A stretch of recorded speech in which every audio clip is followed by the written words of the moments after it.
নেমেছেন, তারা বিক্ষোভ করছেন। তারা হচ্ছে 2022 সালে টেট পাস করেছেন। আজ কেউ চা বিক্রি করছেন, কেউ চপ বিক্রি করছেন। তারা বলছেন তারা যাবেন কোথায়। সরাসরি রাজ্যের মুখ্যমন্ত্রী মমতা বন্দ্যোপাধ্যায় দেখতে পাচ্ছেন এই মুহূর্তে দেখুন বিনা হাতে রাস্তায় বসে এভাবে প্রতিবাদ করছেন।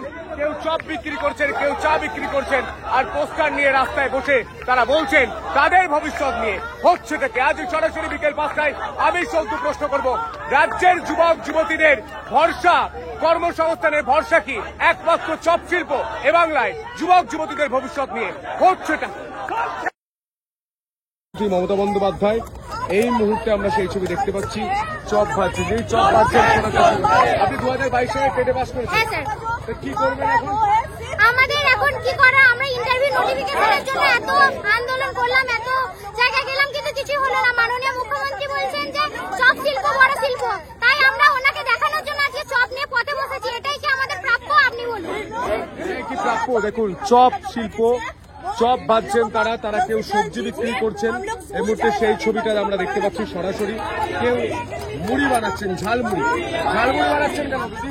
তাছাড়া আমাদের কোনো উপায় নেই, আমরা বেকার যুবক যুবতী, আমরা কি করবো বলুন? দিদি বলেছিলেন 10 লক্ষ শূন্য পদ আছে, সেই জায়গায় আমরা মাত্র 50,000 চেয়েছি, কিন্তু তিনি আমাদের ডাকে সাড়া দিচ্ছেন না। উনি তো মমতাময়ী মা, আমরা তো ওনার সন্তানের তুল্য, তাহলে উনি কেন আমাদের জ্বালা বুঝতে পারছেন না?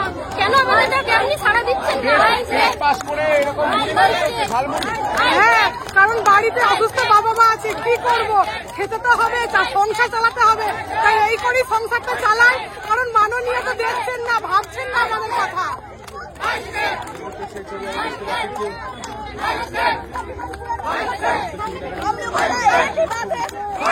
চপ ভাজছেন, কেউ মুড়ি মাখাচ্ছেন, কেউ সবজি কাটছেন। এইভাবেই কিন্তু প্রতীকী বিক্ষোভ চলছে। আর এই পাশে বিনা নিয়ে তিনি রাস্তায় শুয়ে রয়েছেন, কারণ বিদ্যা কার্যত এ রাজ্যে উল্টে গিয়েছে। সরস্বতী বিনা নিয়ে তিনি বসে রয়েছেন। আমি বোঝার চেষ্টা করি এই মুহূর্তে বোঝার চেষ্টা করি, আপনারা এইভাবে প্রতীকী বিক্ষোভ করছেন, এই বিনা নিয়ে শুয়ে আছে কেন রাস্তায়? আসলে কিভাবে মুখ্যমন্ত্রীকে আর কি করলে উনি দেখবেন? আজকে এমএ পাস করলাম, বিএ পাস করলাম, ডিএলএড প্রশিক্ষণ নিলাম পয়সা খরচ করে, জমি বিক্রি করে দিয়ে, তারপর রাজ্যে গিয়ে পড়ে টেট উত্তীর্ণ হলাম, এখন বলছে চপের দোকান দিতে। এর থেকে দুর্ভাগ্য আর কি হতে পারে? আজ এইভাবে দৃষ্টি আকর্ষণ দেওয়ার চেষ্টা করছে। হাতে সহজ পাঠ রবীন্দ্রনাথ ঠাকুরের এবং এক হাতে পাঁপড় বিক্রি করছেন। আর এই মুহূর্তে চপ মুড়ি নিয়ে প্রতিবাদ চলছে। কলকাতা বইমেলা 2022-এর টেট উত্তীর্ণদের বেকার মেলা। এই মুহূর্তে সরাসরি চপ মুড়ি বিক্রি করছেন। কথা বলার চেষ্টা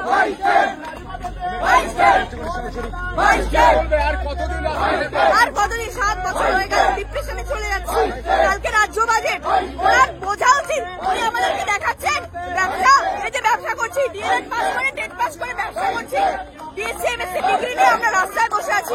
আমাদের এখানে থাকার কথা, আমাদের স্কুলে যাওয়ার কথা, চপ রাস্তার বদলে এই যে হাতে চপ নিয়ে বসে আছি। উনি মাননীয় বলেছেন যে যাও কি চপ বিক্রি করে, চপ বিক্রি করছি। ভালো লাগছে না দেখতে? আশেপাশে বিহার, ঝাড়খণ্ড, দিল্লি সব জায়গায় টিচার নিয়োগ হচ্ছে, 50-60,000 1 লাখ টিচার নিয়োগ হচ্ছে।